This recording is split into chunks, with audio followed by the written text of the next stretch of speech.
Hey, welcome to Brookside Chats. I'm your host today, Brooklyn. And I'm Aria. And today we're going to be talking about political ideologies.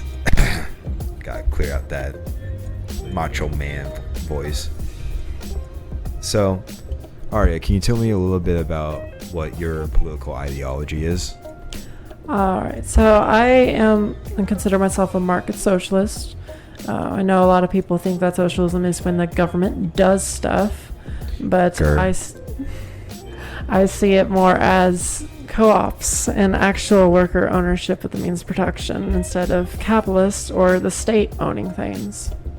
But as well as that, can you also describe to us the authoritarian and the libertarian side of the political compass, what that addressed, and is there any political parties that kind of highlight towards those certain categories, at least in like the U.S. terms, sort of thing?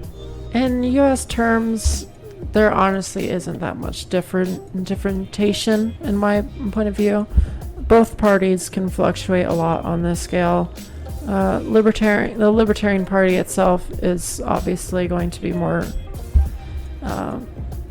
further down on the political compass on the libertarian scale for obvious reasons. But as far as the Democrats and the Republicans, the liberals and the conservatives, they are both in the upper right-hand corner, the authoritarian right. Not saying that they're dictatorships or nothing, but they're leaning that way. Gotcha. And with like the Democrats and the Republicans, do you think you can also highlight what's like the main differences between the two, or like kind of what you'll see typically with policies of each like political party? So with the Democrats and the Republicans, there isn't really much differences when it comes to economic policy. They're both very much well-funded, we'll say, by certain corporations to keep the status quo that keeps those corporations very wealthy. So the main differences between the two is more on social issues.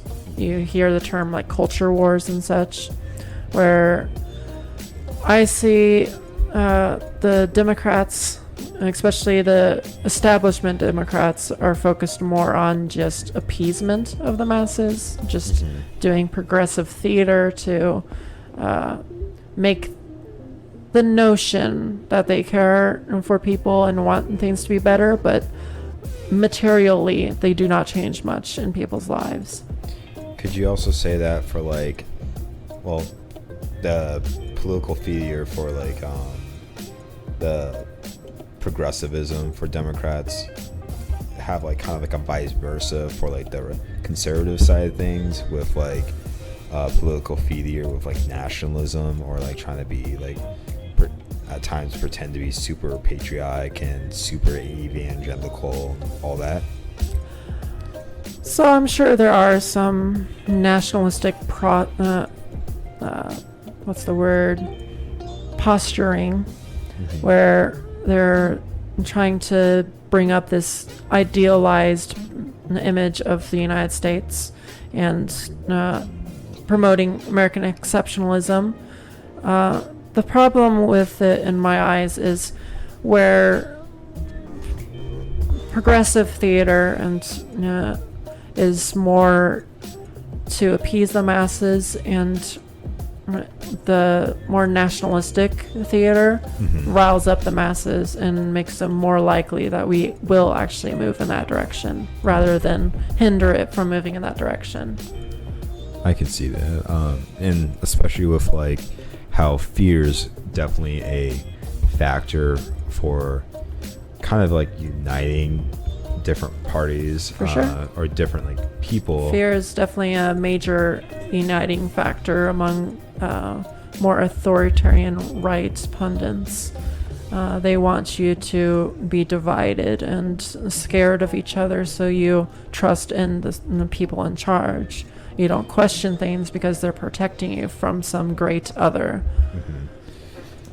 And you could also say the same fear tactics, for instance, for like, let's talk about like, you know, the U.S. like 2020 election with how it was kind of like this political fear divide, where it's like, oh, if you don't vote this guy, well, this guy's gonna win, and it was just kind of this whole uniting fear factor. But at last, do you want to talk about like what are kind of like the philosophies of like the libertarians, and as well as that, just what you kind of see and why have they kind of been taking like too much of a political landscape in terms of like politics and stuff like that? Do you mean like some of the policies that the Republican Party that puts forth that's libertarian leaning? I would just say the Libertarian Party itself, like what policies that they try to enact, or what policies they're trying to like go for their like political party. So, as far as I'm concerned, there isn't much political power in the Libertarian Party and the government itself. I feel like the Libertarians have a very strong following in their base, but there are not any real valid or probable candidates who can get elected and hold a majority of the power. Their ideology, though, kind of focuses more on obviously making government smaller, depending on different libertarians have different opinions on how small exactly, but I see some short-sightedness in how they are planning to implement those small government policies. But unanimously, you can tell that there is kind of a unanimous, unregulated like market is what their kind of goal is. They want like complete capitalism. Oh yeah, they want unregulated capitalism. They don't realize that we have had that before. We have experienced that before in the Gilded Age with little to no regulation at all. So we have seen the horrors of capitalism, and it was the policies of the New Deal that actually brought us out of those horrors and actually made America the country everyone is so proud of. And as well as that, I think in terms of like the libertarian like mindset, it's just if you leave like corporations like a little too much regulated, they'll just kind of keep becoming bigger and bigger and bigger. And I'm reflected to my a previous podcast when I was talking to my co-host Taco. We believe that some corporations get too greedy to the point that they become a monopoly, and it actually hurts the economy and hurts like any chance of business more than like helps it. So that's my fear with like complete unregulated like capitalism. So oh yeah, that's exactly the contradictions that you start to see in the libertarians. Is they don't really realize what unregulated capitalism would look like. Mm-hmm. They believe that it's just going to be everyone has a small business and such, and they're going to just all sell their own goods. But in reality, capitalism is about ever increasing profit, and what's more profitable than having no competition? Competition always ends up with a winner. I also just kind of see this as a point of, with political power does get to behind people's heads, and once they have like kind of a bit of a taste of it, they don't exactly just want to step down or step away because they know that why give up the power? Yeah, there's no reason to. And I mean, people are, since you talked about like you are a market like socialist, people are gonna not know the difference between that and communism, and when they hear socialism, they're gonna red flag and just point out. Socialism is when the government does stuff. They'll just red flag and point out like, oh, hey, look at Russia, look at China. But it's like, there's a difference between, just an authoritarian regime and then a democratic one as well. And when you have an authoritarian regime, yes, you have one guy making all the decisions, but at the same time you need your own checks and balances to kind of not trip on one another. You need your own checks and balances to not have someone be too affluent and have things run only his way or the highway. And it also can't, an authoritarian regime is usually pretty fragile. You'll see this a lot with history, with Charlemagne the Great, the godfather of Europe, as he's called, where he was just basically after his reign with the Frank Empire, it just kind of all dissolved with his empire with his son, because he was just no one had the amount of charisma and knowledge that he did. And the other interesting one that we'll probably talk with another podcast is Tito of Yugoslavia, where basically he was the only guy that was able to kind of unite Yugoslavia all together under an authoritarian regime ish, but once he kind of passed away, it kind of all dissolved, and now you have 6 nations instead of just one giant one. So yeah, fun facts. Interesting stuff. Mm-hmm. So another kind of category our political ideology I kind of want to talk about is populism. I've been kind of seeing a couple different rises of populism in these last couple of years. Do you kind of want to describe what is populism and what are kind of the drawbacks of it, or what, as well as the pros of it? So populism really is meant to be for the people. It's meant to be for the good of the group, but a lot of the populism we see rising around these days is right-wing populism, which is flawed in its belief, because often they are working against the interests of people, and it's more about stoking fear and xenophobia in the populace to unite not against their oppressors but the oppressed, other people who are oppressed, and they alienate each other and divide people, which I do not believe falls under the category of populism, but here we are.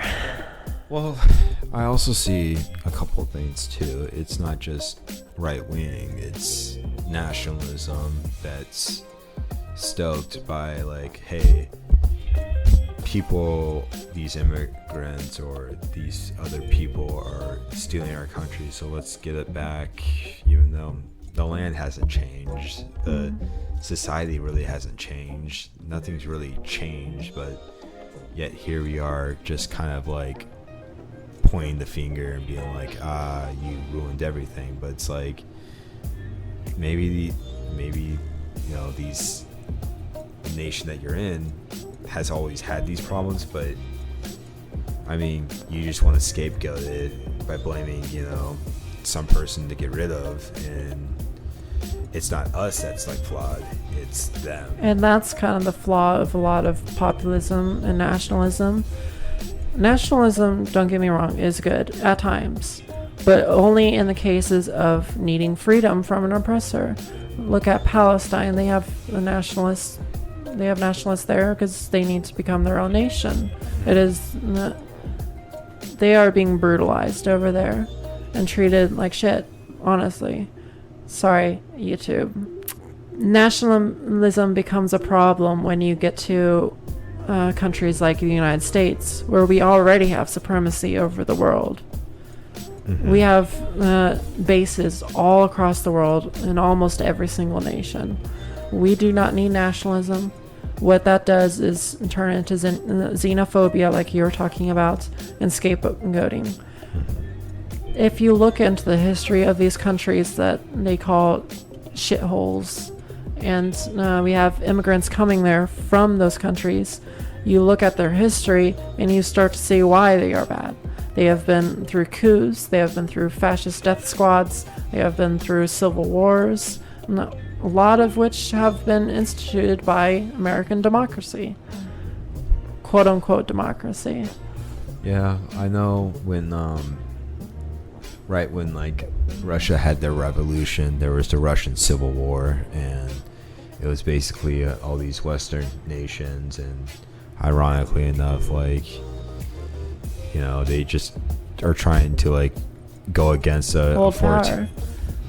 They're trying to keep the regime at bay. They were trying to keep the status quo that kept them profitable. So then here's another topic I kind of want to look over to. What would you say evangelicalism, what would that kind of fall under, and then what are some typical beliefs of evangelical, or just like theologists, for instance? Christian conservatism is probably the best word of putting it there. So I see Christian conservatism or evangelicalism as almost a betrayal to the Christian belief. If you look at the life of Jesus Christ, you will see that he is not a bigot. He does not say keep the immigrants out. He's not about punishing people. He's about forgiveness. He is about helping people and not separating and dividing and making sure people can make the most profit possible. That was never his ideology. That was never his belief. Mm-hmm. We have to look at the scripture, and yes, there may or may not, depending on what you believe with the translations of the Bible, there are some awful right-wing sounding verses, but look at the rest of the Bible. The rest of the Bible is all very progressive. That's why the Roman Empire was against him so much, was because he was supporting the masses and giving them a voice. Gotcha. And is there like any particular policies that like right wing like, or like any type of like these evangelical like beliefs that you see that are trying to be implemented? Like, would like abortion kind of also fall into that realm? Of course. Abortion's their biggest issue right now, I would say.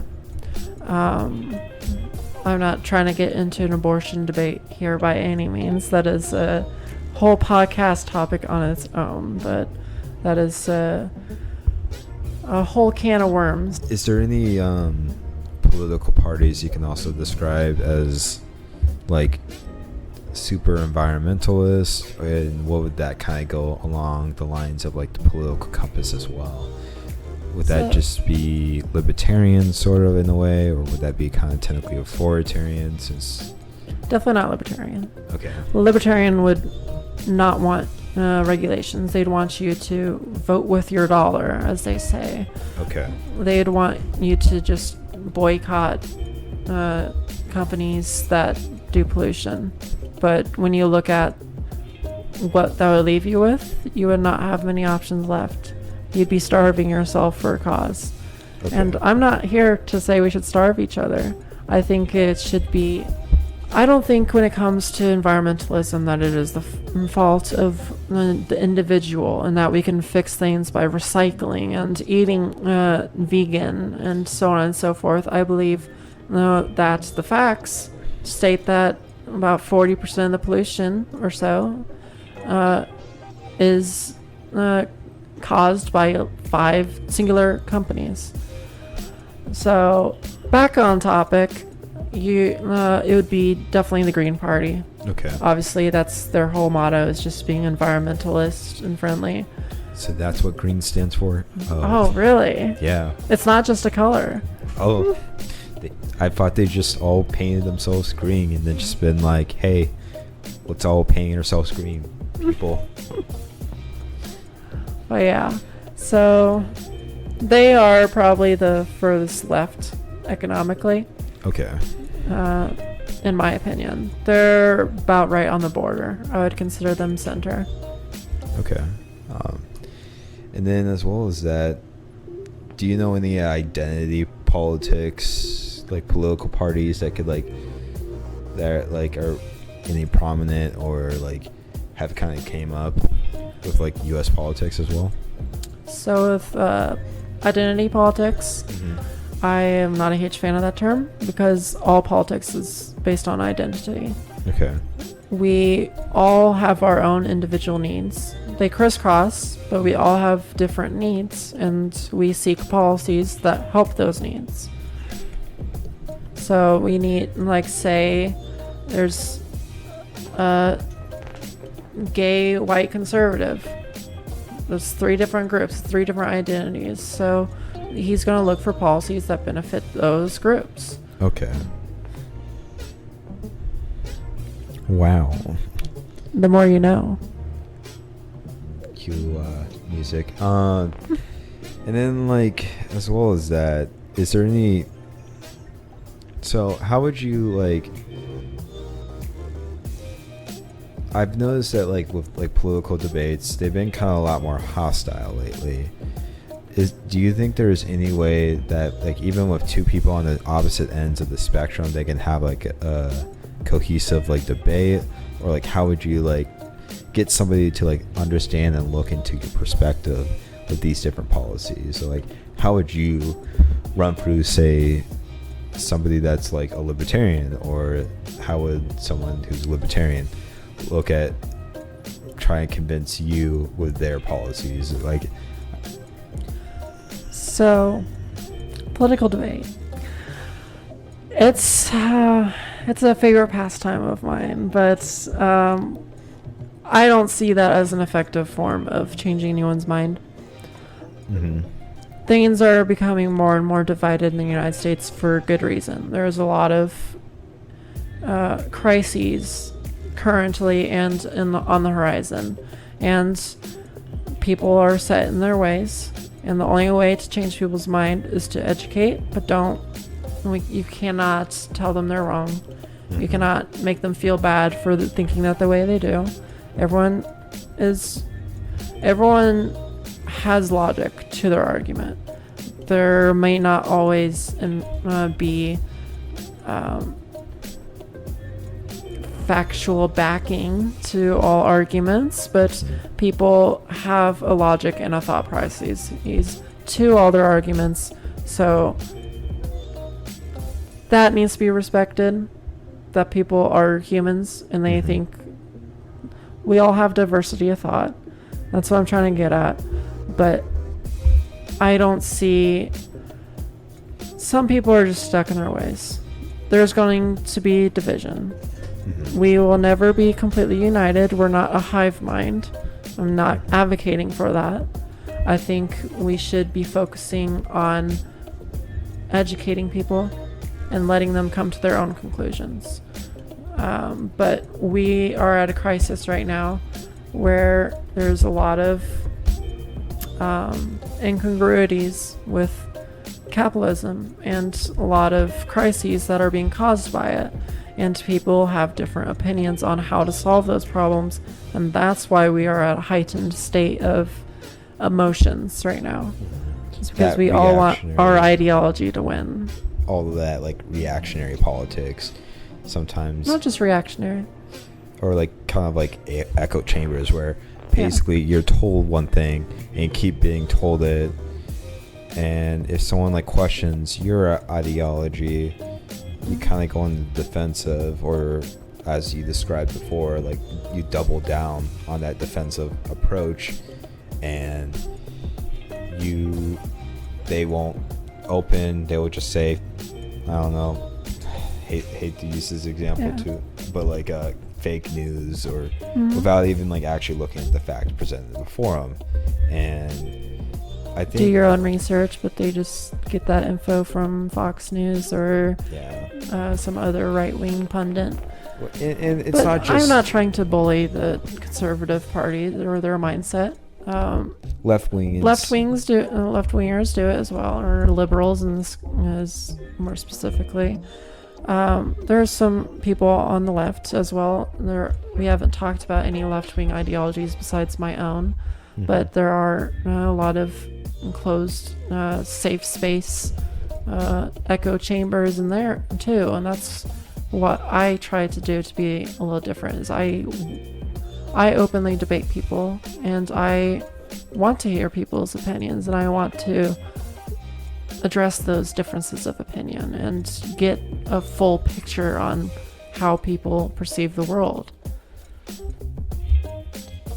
I think like the more people understand perspective, the more open you can be, and you could have like, you know, a de-escalation with the polarization. I know we were talking about that it's getting worse with like the polarization of politics, but I also think that I believe that, you know, at some point, if there's some major issue that kind of breaks, that kind of makes like one party kind of be like super controversial, like could break that party, and you kind of see a rise of a new party, kind of like how the Republicans just kind of were very prominent back in like the 60s, because, or 18, technically they started around 1850s, just because they kept mentioning, they had a hardline stance of like slavery being like abolished, and they kept trying to like push it, and they had the morality argument as well. I can't see anything else be too super really kind of like break the left and right parties, although I think it would be interesting to see a party, you know, I guess the libertarians could have like one philosophy to try and kind of push, and it's like trying to like not be the world police of like but the thing is that I haven't seen that really happen. They don't really kind of go with those points. They fight. Well, I think that also stems to what I was talking about, how they're not really holding that much political power.